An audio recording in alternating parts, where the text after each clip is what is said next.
We're now less than 48 hours from a crucial election in Georgia. Voters will begin the process of selecting a new governor. The economy, education, and immigration. Today, we're getting leading Republicans on the record about the most important issues. From the WSB-TV studios in Midtown Atlanta, this is the gubernatorial debate for the Republican primary. Here's your moderator, Justin Farmer. Hello, and welcome to the WSB-TV debate among the Republicans who want to be Georgia's next governor. This is their final debate before Tuesday's election. We also want to welcome those of you watching today at WSB-TV.com and listening on WSB Radio. Let's meet our candidates. Each will have 30 seconds for opening remarks. We determine the order and podium position today by drawing. First, State Senator Michael Williams. Senator Williams represents District 27 in Cumming. Hello, I am Michael Williams, and I am just like all of you. I'm a father, a husband, a small business owner, and a CPA. And I grew tired of a government that no longer represents us, the people. That's why I was the first elected official in Georgia to come out and endorse Donald Trump back in September of 2015. I, like Donald Trump, am primarily funding my own campaign so that whenever I become governor, I will be beholden to only one group, and that's you, the people of Georgia. I ask for your support and vote. Our next candidate, businessman Clay Tippons. Mr. Tippons grew up in Gwinnett County and served as a Navy SEAL. Hi. On Tuesday, I want to give you a different choice, a better choice for governor. I'm the only person on this stage who's never sought or held office. Up here, you've got 50 years of combined political experience.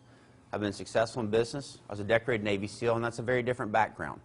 That's what I think is the right model for Georgia. I think it takes whatever it takes in unconventional problem solving to tackle the tough problems and the big opportunities. My objectives, first of all, to crush our sex trafficking problem in Georgia. Second, to actually cut spending, and that's how we pay for an income tax reduction and get all of our kids reading. Thank you. Our next candidate, State Senator Hunter Hill. Senator Hill represents District 6 in Atlanta and served as an Army Ranger. Hi, I'm Hunter Hill. I've been running a small business. I've been a state senator for 5 years.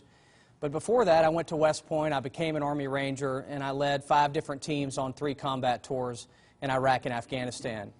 And having faced the enemies of our country overseas, I can tell you that Islamic terrorism will never bring our country to its knees because they're too weak and we're too strong. But what will bring our country to its knees are weak career politicians who undermine the values and principles that made us the greatest country in the world. And that's the fight of our time, and that's why I'm running to be your governor. Our next candidate is Secretary of State Brian Kemp. Secretary Kemp has held that position since 2010 and is a former state senator. Thank you. I'm Brian Kemp from Athens, Georgia. I'm a husband, a father to 3 teenage daughters, and I've been a 30-year small business person. I'm running for governor to put Georgians first, ahead of the special interests, the status quo, the politically correct, and those that are here illegally. I'm concerned about the future of our daughters, just like you are, and I'm running to put you first. I look forward to today's debate. Thank you. Our final candidate is Lieutenant Governor Casey Cagle. He has been in that position since 2007, and prior to that was a state senator. Well, it's great to be with you. I've had the great privilege of traveling all over the state, and the one question that I want to ask you is, who is the conservative leader that you can trust?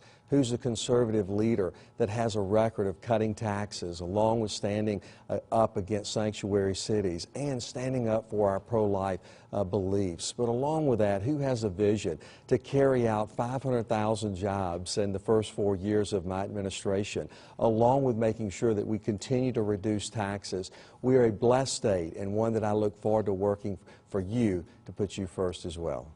Gentlemen, thank you. Let's go over the ground rules. Each candidate will have 1 minute to answer a question, 30 seconds for rebuttal today at my discretion. If you are coming out of your shoes and you have to correct something or say something, just kind of give me a signal and we'll try to get that in. But we want to be here today for the voters of Georgia, so we're going to try to cover as much as we can. To question our candidates today, I am joined by the panel. WSB-TV political reporter Richard Elliott is with us. WSB Radio program operations manager Candace Presley, and Atlanta Journal-Constitution political reporter Greg Bluestein. Glad you're all here. Let's get started. And this is the question I have for all of you today. So we'll start here with Mr. Williams and work our way down, please. From Columbine to Sandy Hook, Parkland, Florida, to Santa Fe, Texas. So many Americans are starting to wonder if a school shooting tragedy is inevitable in their community. As governor of Georgia, what leadership specifically would you provide to make changes for our kids and our educators? Mr. Williams. Absolutely. That's a great question. And first of all, I will be a governor that stands firmly in protection of and defending our Second Amendment right. These horrific tragedies that are happening all over our country can be stopped if we implemented my school safety plan. What this plan allows is for teachers, those teachers that want to be armed, not everyone, just those that choose to take on that additional responsibility. Let's give them the training that they need to carry a gun on campus to protect our children. Also, we need to have armed resource officers at every single one of the open entrances of these schools. I know there are many veterans out there, retired police officers, that are willing to volunteer to do this on part-time to help protect our children. We have to protect our most valuable resource, which is our children. We have to do so and not give up our Second Amendment rights, and I will do that as governor. Mr. Tippons. I'm the only person on this stage who's carried a weapon in defense of our country and is an unabashed supporter of the Second Amendment. Our founding fathers had the wisdom to give us that right to protect ourselves, not just against governments, but failures of governments. Tragically, whether it's Columbine, whether it's Parkland, whether it's Texas, what we always see, what all these things have in common, is a failure of government. I know how to protect things. I was a Navy SEAL. As your governor, I'll do everything in my power to protect our people, our teachers, and our schools. But I'm a strong supporter of the Second Amendment. I don't think that gun control works. What I do think is if local school administrations want to work with their teachers, former Marines, SEALs, Army people, what have you, that are comfortable and know what they're doing, they should have a coalition of the willing approach. That is a common sense step. But I'm also for local school control. The last thing I would say is protecting our classrooms is not just about that problem. We owe our teachers a disciplined, focused environment to go into that classroom and teach our children, create a future for tomorrow. And that's also a part of mine in education, keeping our classrooms safe. Mr. Hill. Well, first of all, it's a tragedy, these gun violence issues around the country. But there's two issues. It's school safety and then the question of whether we should look at gun control. And the fact is we shouldn't look at gun control because it doesn't deliver results. It's a foundational constitutional principle to have the right to keep and bear arms. I've fought in 3 combat tours overseas, so I know what it's like to have my own life threatened, and I will be your greatest defender of that right to keep and bear arms. But we do need to look at school safety. We need to look at hardening the facilities, monitoring ingress and egress. Even metal detectors would be something wise that we should consider. When I was voting to expand the Second Amendment as a state senator, I voted to allow school districts to authorize teachers to carry their weapon. We should not strip the Second Amendment rights of our teachers while they are teaching our children. So it's very important that we look at resource officers, look at hardening the facilities, and also allow our teachers to arm themselves. Mr. Kemp, specifically the question is what leadership would you provide if you believe that the schools should be safer? Well, I've been a strong supporter as well of the Second Amendment. I hunt, I shoot, and I carry. So proud to have the endorsement of GeorgiaCarry.org. But please know this, I have been praying for the victims of these school shootings and all the families that are involved, as my family has. And what I believe that we need to do is we've got to instill local control with our school systems and trust the parents, the school boards, the local administrators, and local law enforcement to address school security. Now, I do think there's certainly a role for state government to play in that, and as governor, I would be more than willing to do that, but I think the locals need to take the lead. With my experience in the Secretary of State's office, we face these similar type issues, obviously not as tragic, with voting precincts around the state. All of them are different. But I've got a record when I was Public Safety and Homeland Security Chair in the Senate of working on courthouse security, and I'll do that as governor with our schools. Well, I think all of us think about the individuals and the lives that were taken, and this is a serious issue. No parent, including Nita and I, want to be frightened or concerned about school safety. That's why this year I led on putting $16 million in the budget to really assist a statewide effort to focus on school safety. And there's no question that we need more resource officers, and we need a strong plan that ensures that our schools are safe, and more importantly, that parents feel that those schools are safe as well. Government does have a role to play in this, and in doing so, we have to make sure that they have a strong plan that is hardened and more resource officers that are put in place as well. Access points are critical as well, and we'll continue to make sure that we're doing all that we can to keep our most precious safe. Thank you all. Our next question from Channel 2's Richard Elliott. This question is for Lieutenant Governor Cagle. You mentioned a little bit about this. We've seen both the House and the Senate have come up with school safety committees. They're going around the state talking to local school districts, trying to figure out different things that they can or can't do, harden the schools, limiting egress and ingress. But one thing they're absolutely not going to do is talk about gun control. Given that we've seen some recent polls where more than half of Americans would favor at least some kind of gun control, should that at least be on the table for these committees to look at? Well, obviously, I'm proud of both the Senate and the House and the action that they are taking, going around the state, and they're finding some meaningful solutions with local law enforcement officers that are actually coming and putting a precinct there in school. Those are things that can be meaningful to show that strong element of presence there. But let's be honest, I mean, it's not the gun itself. There are problems and evil that are out there in the world, and we've got to make sure that we're protecting against that. And in doing so, we do have to make sure that we're screening for mental illness, which is a major issue across our state, and one in which I am committed to focusing on. We put more money in the budget this year to try to get our arms around the fact that so many individuals are not getting the medication in which they need.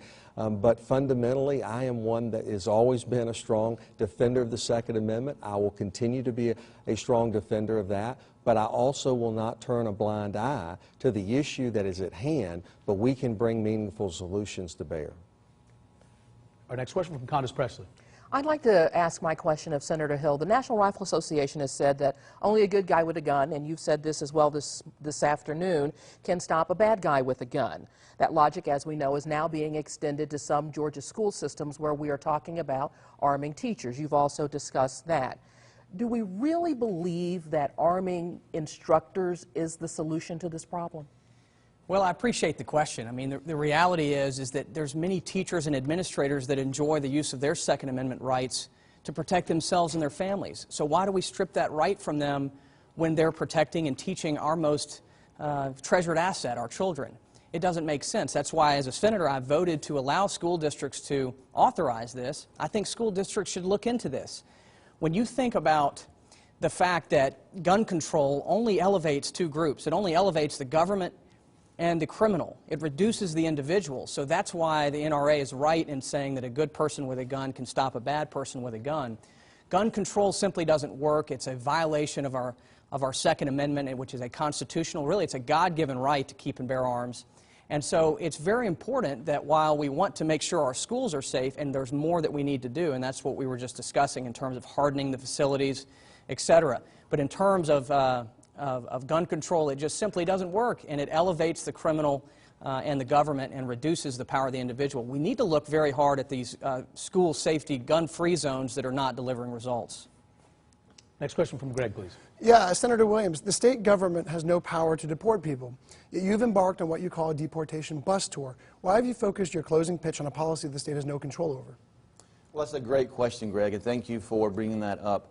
As you mentioned, we unveiled our Michael Williams deportation bus tour on Wednesday to highlight this one particular federal program, which is the 287G program. And what this program does, it allows sheriff deputies to act as ICE agents. So it's the federal government giving us the authority as sheriff's deputies to go out there, and once they identify somebody that has entered into our country illegally, committing yet another crime, we would then have the ability to deport them immediately. We would not have to wait for ICE or anybody else to come in. And we need a governor that's going to take a strong stance against some of these issues and not rely so much on the federal government, especially when we have the ability to do it here in the state. So absolutely, illegal immigration, it is harming our country and our state. In fact, by doing this tour, we've highlighted the fact that while Casey's talked about how he's been fighting sanctuary cities, we actually have sanctuary cities here in Georgia. We need a governor that's not going to allow that. I'll have the next question, and I want to commend you on the skill and how prolific you've been with your television ads. They have been memorable, to say the least. We've seen you guys crawling around the mud, showing off the guns, riding around in the trucks. We talked about your deportation bus. Did that get out of the shop? Has that been fixed? We had some people put water in the tank, but it was out there rolling. Okay. So one could argue, if you saw your ads, that this is how far to the right can you get among the candidates. Gallup has reported for several years in Georgia, somewhere between 39 and 44% of Georgians describe themselves as moderates. So we're going to start with Mr. Cagle and work our way all the way down to Mr. Williams. And here's the question, sir. Is there a topic in which you would describe yourself as a moderate, or where you would be moderate in that view under the sort of traditional names?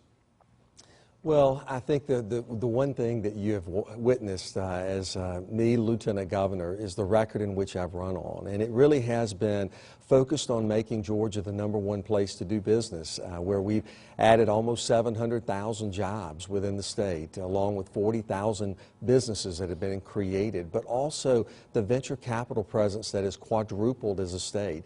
We are the best place in the nation to do business. And the reality is that I think those kind of conservative principles that are founded on the idea that more individuals need to be, the able-bodied individuals need to be working, not sitting at home getting a check.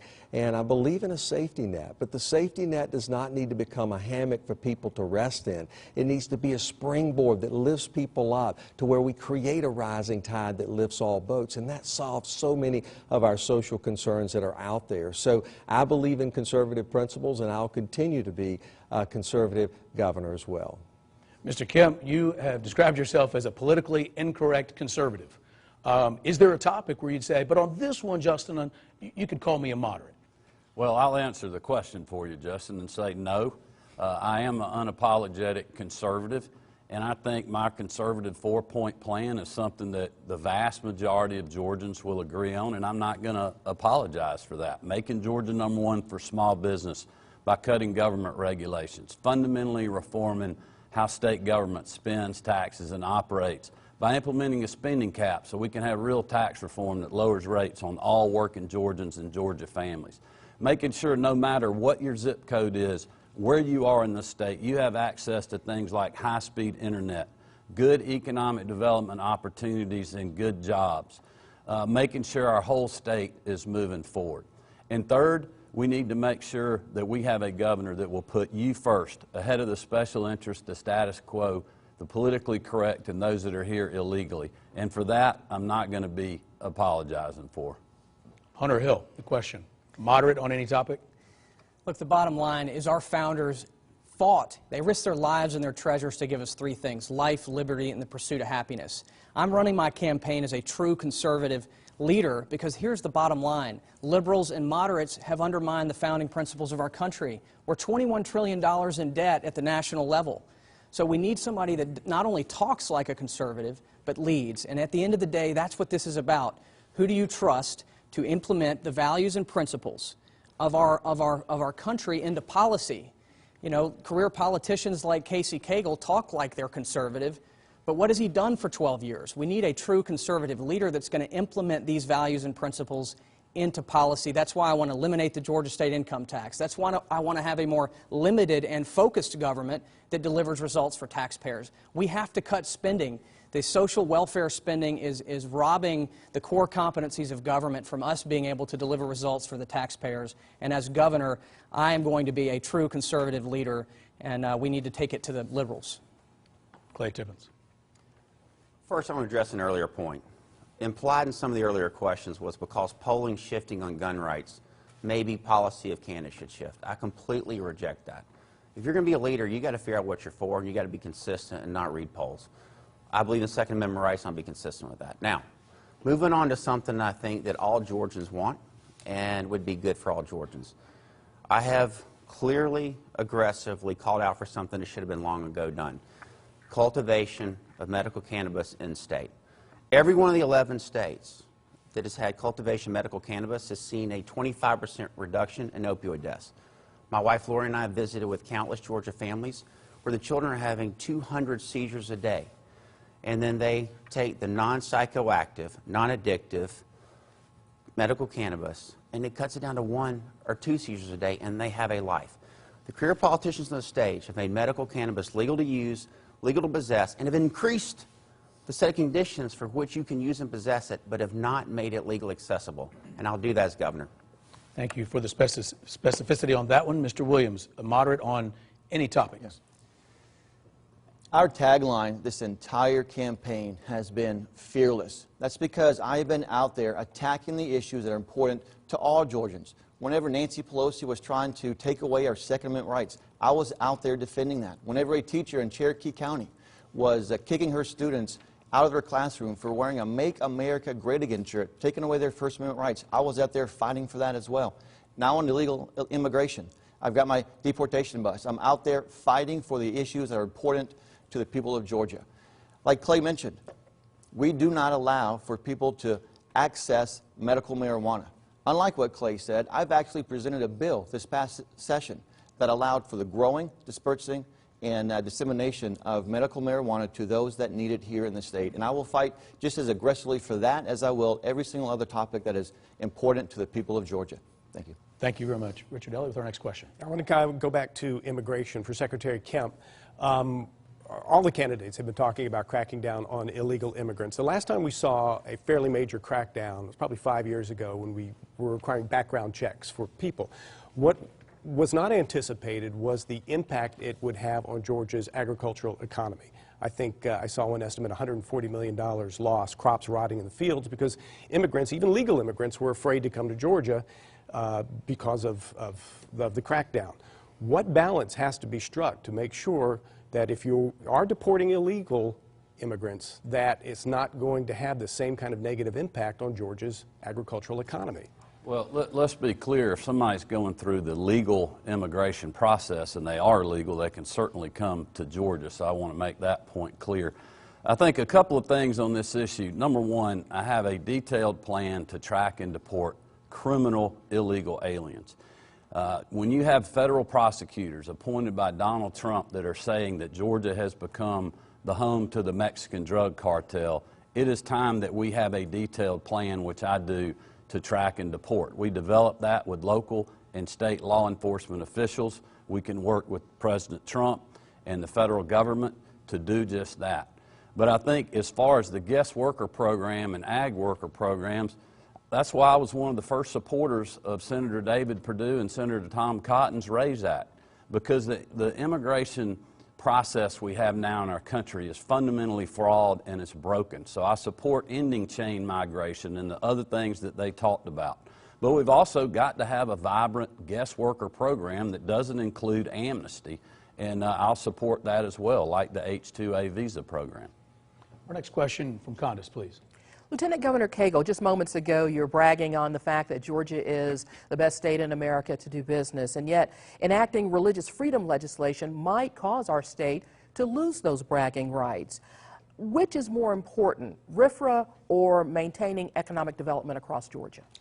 Well, I think both can go hand in hand. The reality is people are coming to our state because we're the lowest tax state in the nation, according to Tax Foundation, along with a quality of life and the cost of living being so low, a regulatory environment that is fair, along with our tort system, and our workforce components. I created the College and Career Academy Network across the state, and we have 46 of those where kids can explore the various career paths that they may want to elect to be a part of, and they find their passion, and by finding their passion we're able to create a pipeline of workers that fuel the success and productivity of industry, but more importantly, we're giving individuals a much higher wage as well. This is the future. Building that world-class workforce is second to none. 500,000 jobs that I've committed to in 4 years. Companies will come here when you have the right economy and the right tax structure and regulatory environment,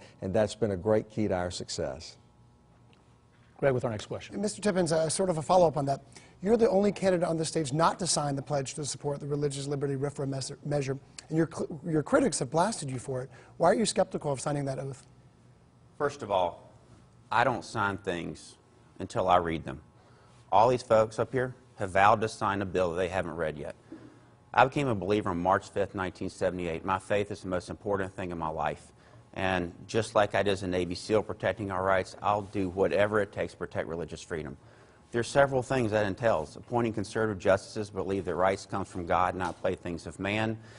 Vetoing the laws that lead to lawsuits against people of faith. Having legal defense funds. Having the Attorney General support those rights. Those are all things that can be done independent of what the Supreme Court rules in Masterpiece Bakery case. To have integrity and credibility with both business people and people of faith, you've got to be what you're for, and you've got to be consistent about that. I believe that my opponents have taken that pledge as a pandering political step. They go to fundraisers and they tell people, we won't actually have RFRA protect religious freedom. We just have to tell Christians that to get them to vote for us. As a person of faith, that makes me want to vomit. And I think that's also why we as leaders lose credibility with business people when we try to play and pander with things so important as faith. Is that true, what he said, that you guys have said those kinds of things? No, Absolutely not. Yeah, Absolutely the facts are that religious liberty is a foundational constitutional principle, and it's been undermined in Georgia. So the reality is we need leaders that are going to stand up and defend this constitutional right, and the pledge is very clear about the language because it said a mirror image of the 1993 federal RFRA, which our governor voted for and Bill Clinton signed into law. So the verbiage is included in this. We want to keep our vibrant economy going and protect this valuable constitutional principle. I've committed to doing it, and Clay is wrong to suggest that we don't have the language. We have the language. I've committed to sign it, and I'll get it done as governor. Mr. Williams said something? Yeah, absolutely. Religious freedoms, it's paramount to the foundation of our country. And the fact that Clay over here is talking about going to fundraisers and saying one thing and doing something else, I'm really surprised by that because he actually has a huge fundraiser by the ex-ambassador to Mexico. They'll all talk about how they're against the establishment, how they're not funded by the establishment, but they actually are. That's where they get all of their money from. I'm the only person that is actually going to defend our right of religion as well as the co-sponsor to the bill that's in the Senate right now that Casey didn't let out. Lieutenant Governor Cagle, on this topic... I'd like to address that. Okay. Lieutenant Governor Cagle, we will. Yes, sir. You have worked so closely alongside Governor Deal. In fairness, isn't Georgia sort of in a tough spot? This is not an easy one, is it? Because on the one hand, as my colleagues discussed, Georgia has done such a good job of recruiting companies, which helps our economy, helps all Georgians. On the other hand, there's the very powerful feelings about the religious protections, et cetera. Where do you fall? What makes the most sense for Georgia? Well, as I said, I am going to sign a mirror image of the federal RFRA standard. That is the law of the land across America, and there's no reason why it shouldn't be in the state law as well. And so I defend that. And I believe that I'm the only one that can sit down with businesses across the state, as I have, and articulate Georgia values and how diversity of thought can exist, but we can also have strong economic prosperity as well. Mr. Tippons, you wanted to say something. I did. Michael's talking about fundraisers and that sort of thing. Let's be clear about my stance on illegal immigration. I will defund sanctuary cities. I'll drive President Trump's agenda. I was the first person to call for sending the National Guard to the border. But the challenge here is we need more than campaign gimmicks, buses, and trucks. We need real solutions for addressing the downstream consequence of illegal immigration. Some of its biggest consequences are the rise of MS-13 in this state, heroin and sex trafficking. And I, as a Navy SEAL, took down an ISIS network overseas and have exactly the right skill set to tackle the intersection of sex trafficking, heroin, and the MS-13 gangs. We can keep this going. Gentlemen, I promise, right after this, when we return, the candidates are going to have that chance to question one another. That's next when the gubernatorial debate for the Republican primary continues.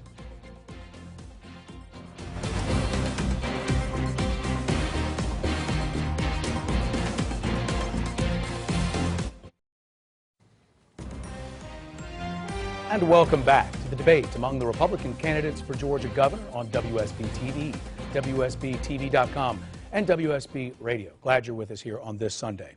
It is now time for the candidates to question one another. Each candidate will have 20 seconds to ask the candidate of their choice something. There's a 1-minute response then from that candidate and a 30-second rebuttal after that so they can work it all out. We have determined to order today by drawing as well. And our first question comes from Mr. Cagle. My question goes to Hunter Hill, and that is that you have proposed in your tax plan to double the sales tax and apply that to obviously to groceries, but also apply it to prescription drugs along with all services that exist. And that may be good for many of your friends in Buckhead, but for the retired teachers that are out there that are on fixed income, what do you say to them? Well, I say to you, that is a complete lie. Our plan is to eliminate the income tax in Georgia because it's something that we need to do. Trump did a great job lowering federal income taxes, but his plan is going to punish high income tax states. So if we want to remain competitive and continue to grow as an economy, we're going to have to look at the fact that we are one of the highest income tax states in the Southeast. We're bordered with Tennessee and Florida that don't have an income tax, and of course Texas to our west. That's who we compete against in terms of economic development, is the other southeastern states. Our plan is very focused and deliberate. I want to maintain our AAA bond rating. I want to make sure we balance our budgets every year. That's why we're going to get rid of the income tax over a 7-year period. And finally, to address the lies about raising taxes on food, we're not doing that. We're also not raising taxes on seniors because that's in our plan. But when you're given a minute to talk about a huge overhaul of the tax plan, we don't have enough time. But that is an absolute lie. I would not raise taxes on our elderly and the poor as well. Our plan accounts for all of the folks in Georgia so that our economy can continue to drive. Do you have a rebuttal? I do. I mean, first of all, let's deal with facts. And the facts are very, very clear. Georgia is the lowest tax state per capita in the nation. Look at the tax foundation.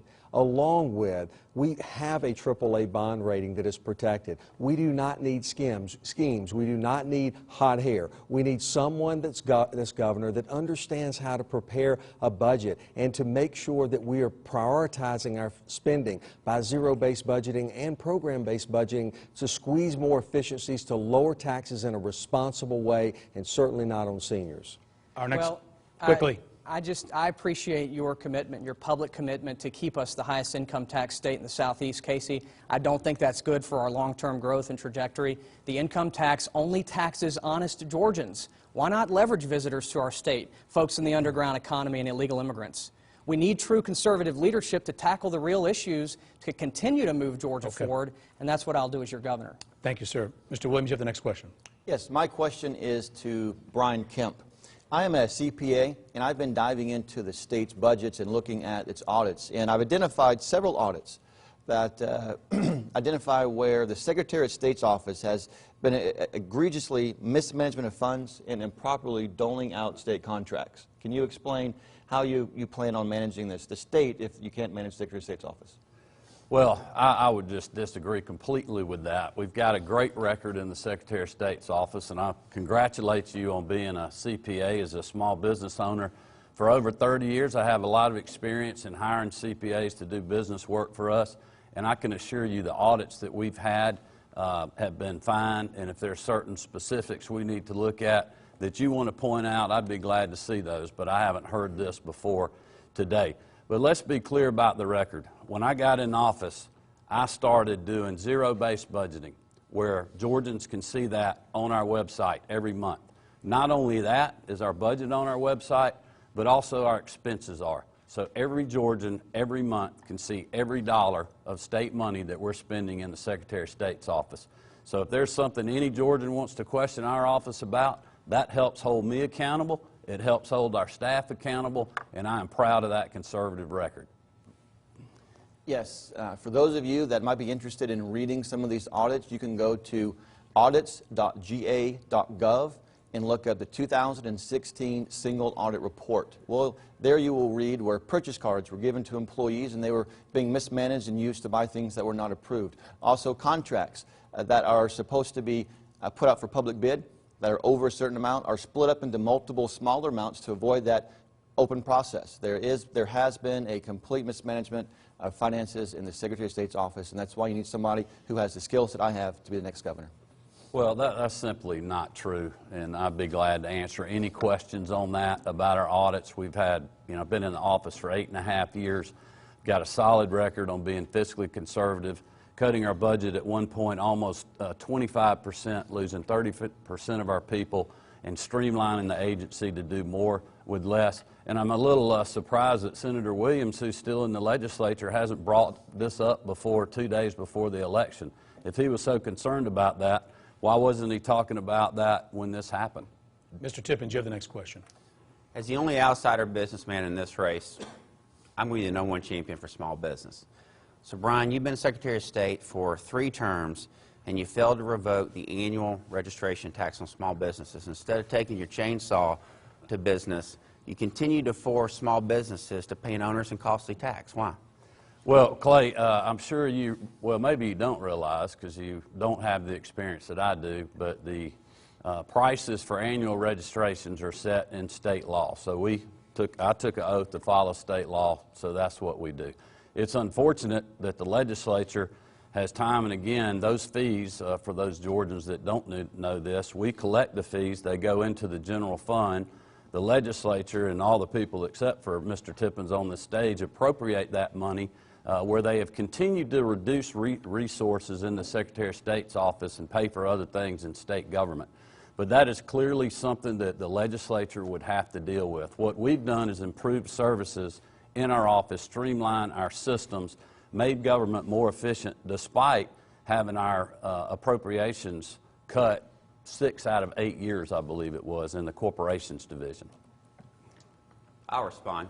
Another thing for small business is critical is security of information. As Lieutenant Commander in the Navy SEALs, you learn to take care of information, and you learn that the leader is responsible for the actions of their people. Brian's office, his people, had 2 security breaches and leaked 7 million Social Security numbers of Georgia voters. To cover that up, they wiped servers clean just like Hillary Clinton. If he, as Secretary of State, cannot take responsibility and control for protecting the information of the small business and people of Georgia, how are you going to protect the people of Georgia and lead them as governor? Mr. Kemp, you can answer that quickly, and then it will be your turn to ask a question. Well, I would just say this to that point, that is a bold-faced lie. We have not been hacked, nor have we ever been hacked in the Secretary of State's office. We did have one instance when that happened, and that is how you see a good leader in tough times. I took responsibility for that. I fired the employee that didn't follow policies and procedures that I had put in place, but I took full responsibility for that, protected Georgians' personal information, made sure it did not get out, and it did not. But, Mr. Tippons, I'm wondering how you want to respond to your company, Capgemini, where their servers were hacked and over 800,000 sensitive documents were put out. Did you take responsibility for that? I've taken responsibility for everything I've overseen as a Navy SEAL, as a business person. That didn't happen on my watch with my people. So are you saying you weren't in charge of the company that did that? Because you've been portraying yourself as a... Capgemini does business in 50 or 60 countries around the world. I was responsible for leading a $500 million business for them. And I can tell you that under my watch, whatever I had purview of, we took care of our customers. We provided a great service. We did a good job for them. And as a SEAL, as a business person, I was always seen as someone who got different outcomes and exercised a different level of responsibility. If there were ever any failures there, I took responsibility, and those failures did not happen in that case on my watch. Senator Hill. My question is for Casey Cagle. He's a 24-year career politician who campaigns like Ronald Reagan and then governs like Barack Obama. And as it relates to taxation, you know, I have a plan to eliminate the income tax.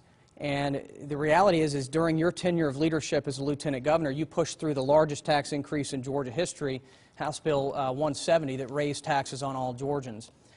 So how can the people of Georgia trust you that you are going to be good on taxes when your record is very clear that you're not good on taxes? And what do you think about my plan to eliminate the Georgia state income tax?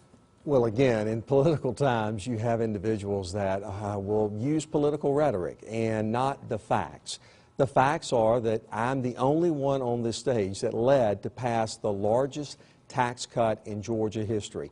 $5.7 billion. And I'm proud of that. I'm also proud of the fact that we have balanced our budget and we have kept spending at the same rate at inflation along with per capita as we were prior to the recession. This is a conservative state. For someone like Hunter Hill to articulate that our taxes are too high and that we are governing like Barack Obama is absolutely false. And it's coming from an individual that said that Trump is no better than Obama. So he says one thing and does another. I have a proven conservative, consistent record on taxes, along with immigration, along with standing up for life, along with the economy and growing jobs. And that record is clear for everyone to look at. I'm not going to double the tax and be competitive with California. I'm going to continue to allow Georgia to be the lowest tax state in the nation.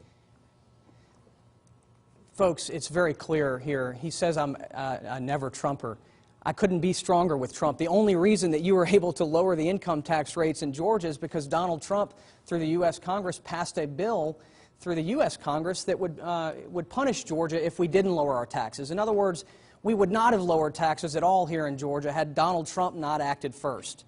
And the reality is we need to have a leader that's going to move us forward to take us to the next 20 years. And Georgia, if we don't look at our high income tax rate, is going to be left behind. I'm the only candidate on this stage that's focused on delivering results to eliminate the income tax. Governor Deal has talked recently on a couple of occasions publicly about trying to figure out how to lower Georgia's income tax even further. Lieutenant Governor, can you tell us a little bit about, get us through this, can Georgia lower its income tax further over the next several years, and how could we afford that? Absolutely. We're not going to turn to gimmicks and schemes. We're going to do things in a responsible way that protects our AAA bond rated as a state. Moody's standards, they all look at us and they determine about our fiscal well-being and give us that rating. We are 1 of 8 in the state.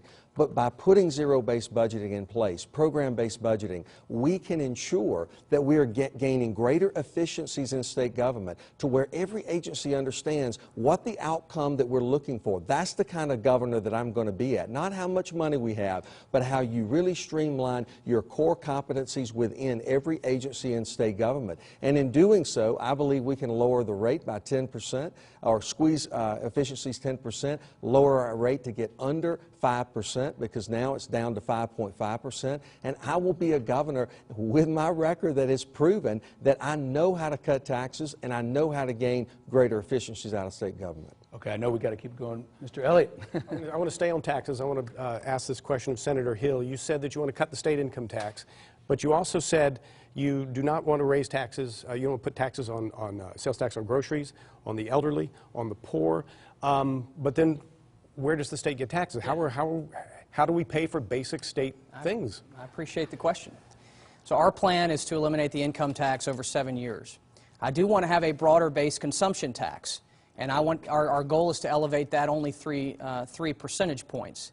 But the way that we make it happen, see, the income tax in Georgia taxes even those, the least among us, that have low incomes, because at $7,000 of income, everyone begins paying a 6% rate. So the least among us are still paying income taxes in Georgia. But the income tax only taxes honest Georgians. So let's leverage the visitors to our state and the folks in the underground economy and illegal immigrants. The other issue on the elderly, naturally you would think they would pay more. Our plan is to have a prebate to account for the raise, the 3-cent raise. So we would basically give every senior in the state about a $2,500 check, so that it would covers the cost of their increased expenditures because of the raise in the consumption tax. And that's how we get it done. Our next question, Congress. We need to stay on this budget taxes thing Yeah, more. yeah, let's go. Great. So first of all, politicians increase spending. They don't cut spending. We've seen that. Casey's credit for the tax cut, he's taking credit for President Trump's move. If taxes were going to be cut significantly, spending was going to be cut significantly, it would have been happening on these 28 years on his watch. If we're ever going to see a radical, fundamental, significant transformation of government reduction of taxes, it takes a completely different approach. I'll give you 2 examples. 1 out of 5 of all the state employees become retirement eligible, voluntarily retirement eligible, in the next 3 years. That's a once-in-a-generation opportunity if you've got a business skill set to transform government, shrink government, reprioritize government. Second thing is, if you have a business skill set, you understand the power of analytics to find all the waste, fraud, and abuse that still exists in our government. For example, we've got 20 counties in the state of Georgia who've got 3 times the state average of their able-bodied, working-age adults on disability. A lot of that's fraudulent. Not all of it, a lot of it. 17 of those counties touch one another. It's 4 clusters around the state. You start adding these things up, hundreds of millions of dollars here, hundreds of millions of dollars, that's how we get lower taxes. Yeah, can I chime in as the only CPA up here? First of all, it's disgusting to me to hear Casey Cagle down there taking credit for this tax break that we passed, that I voted for as well this past session. Donald Trump is the reason we were able to pass this tax break this past session. Casey Cagle is out there pushing Jeb Bush and wouldn't even come out and support Donald Trump during the general election against Hillary. Yet here he is talking about how he pushed for this tax break. He had 12 years as lieutenant governor to do that, and he didn't until Trump did it. Again, as a CPA, I can go in and identify areas where the Department of Corrections has spent $33 million on construction and process. Nobody knows where that money went. There's billions of dollars that the state is spending every single year that we can eliminate to help save our taxpayer dollars. I want to eliminate the state income tax and move to the fair tax model so we can tax consumption instead of income. Your response. Sadly enough, the viewers are having to listen to a lot of false attacks along with gimmicks and hot air. It's important to understand the facts, please. And that is, for anyone to say that I did not support Donald Trump is wrong. And he knows that, because I have a picture at the National Republican Convention with him on the floor.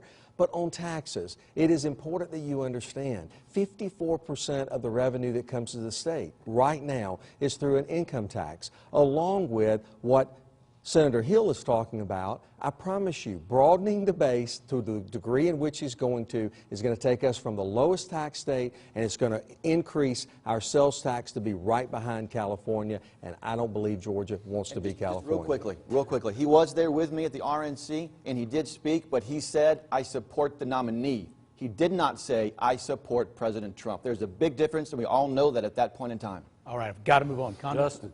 Yes, very quickly. Yes, sir. I never got to ask my question. You asked about his business. You asked Mr. Tippons about his business. No, that was on the when he got his rebuttal. Okay. Then he brought another accusation. You know what? Fair enough. Fair enough. So I responded. Please, to yes, that. sir. So my question's for Hunter Hill. Hunter, you served in the Senate under Lieutenant Governor Cagle. I'd be interested to see how you thought that experience was. Well, one of the reasons that I'm running for governor is I spent 5 years in the state Senate.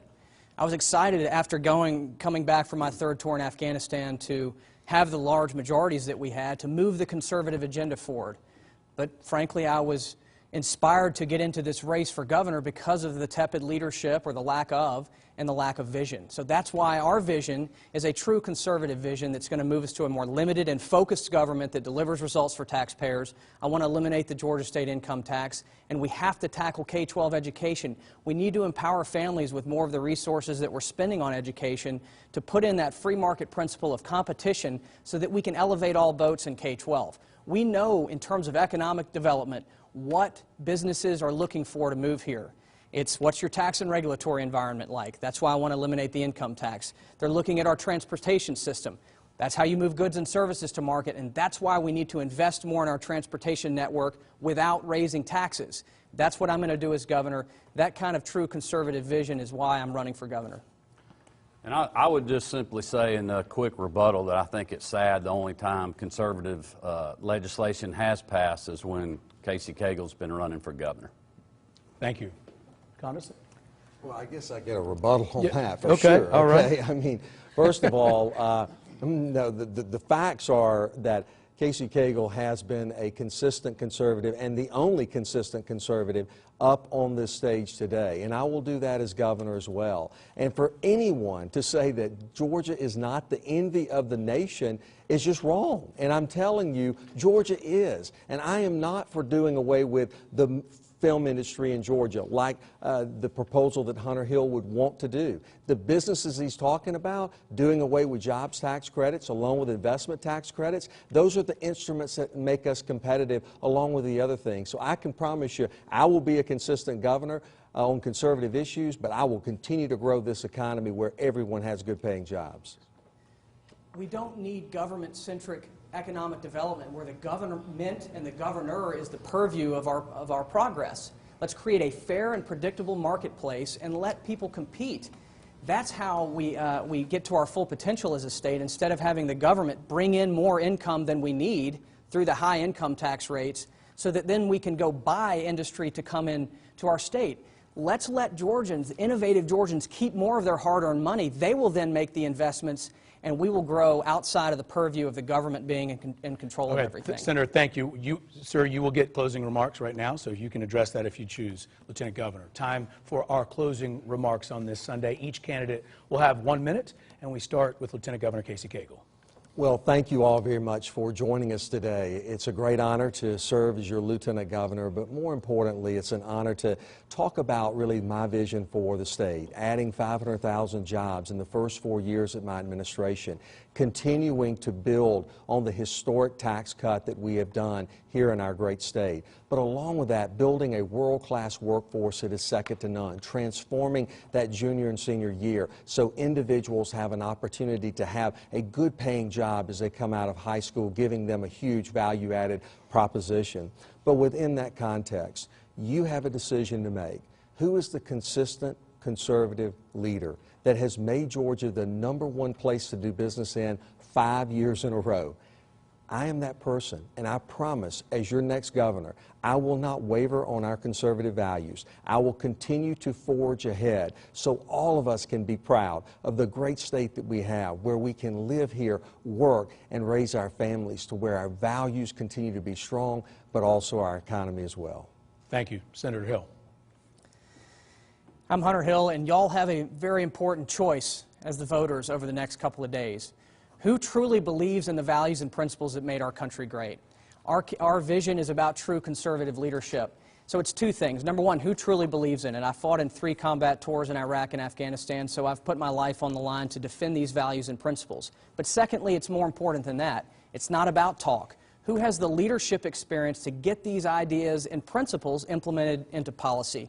And I'm the only candidate on the race, candidate in this race that has the diversity of leadership experience. I've run a small business.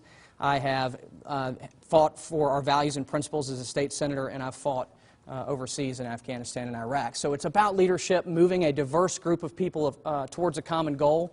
That's what I will do as your governor. I would be very grateful for your support.